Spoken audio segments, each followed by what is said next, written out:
whoever's watching, whoever's interested in my little journey on keto, have to apologise firstly. Sophie's just spotted a cat in the back garden, so she's now going absolutely berserk, trying to track down the cat who has long since left, but she's still hunting around.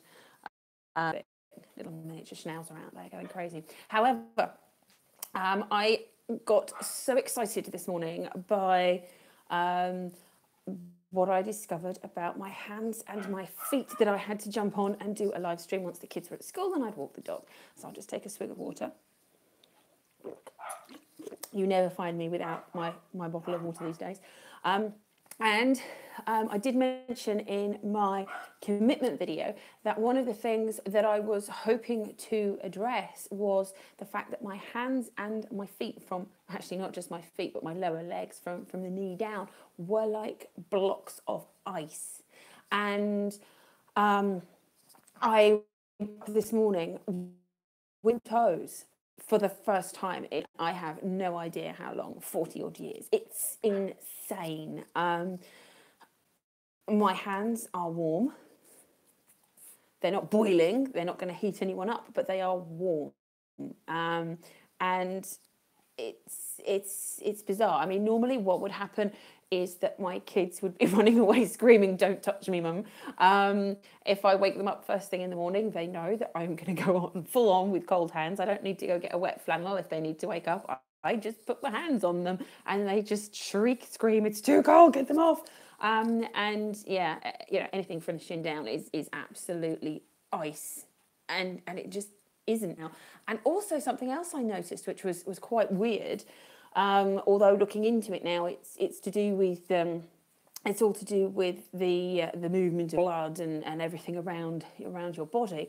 Where I would wear socks, even if they were really loose, I'd end up with really deep sock marks on my calves, and it's not like the socks themselves were that tight, but because I had such poor circulation, the blood never sort of pumped anything back out, and I'm not having that huge ingrained ridge of sock marks, which is indeed a surprise benefit of being on keto. So we're on day 6 now, and I'm still not feeling that I am suffering from hunger. I'm not having hunger pangs. I'm not thinking about food all the time, which is surprising considering I don't really know what I'm going to be cooking. So I do need to sort of prepare meals, but I'm not spending every waking moment thinking about them. I'm definitely now out of the brain fog phase and into the, oh my God, I've got so much energy phase, which is fabulous.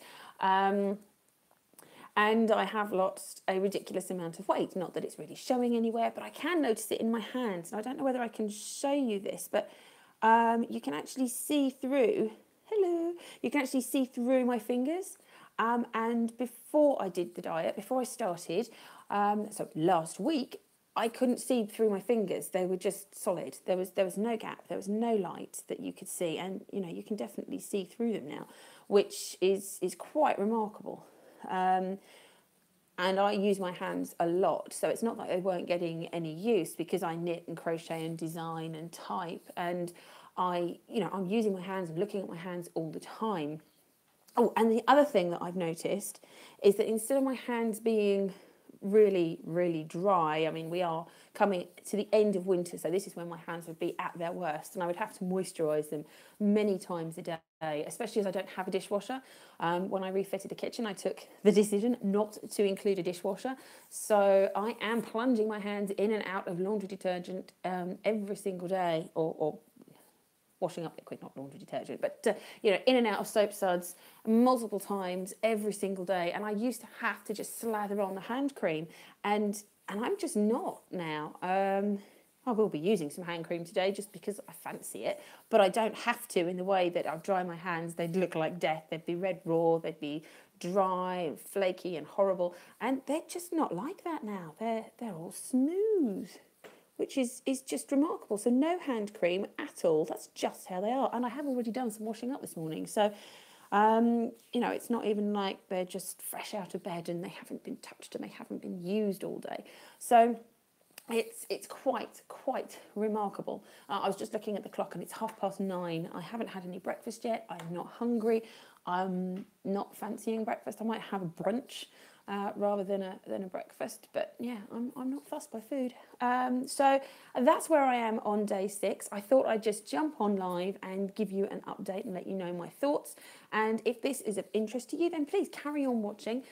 Subscribe to the channel for more updates on keto. I will be sharing some recipes that I'm working on.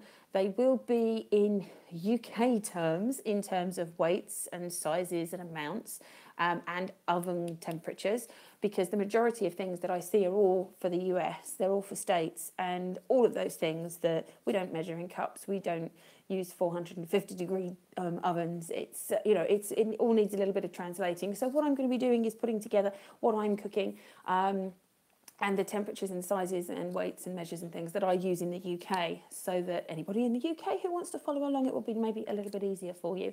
But until next time, and I have no idea when that will be, probably on Monday, when I've completed a full week, I can give an update after a full week on keto, then I will see you again soon. Bye for now.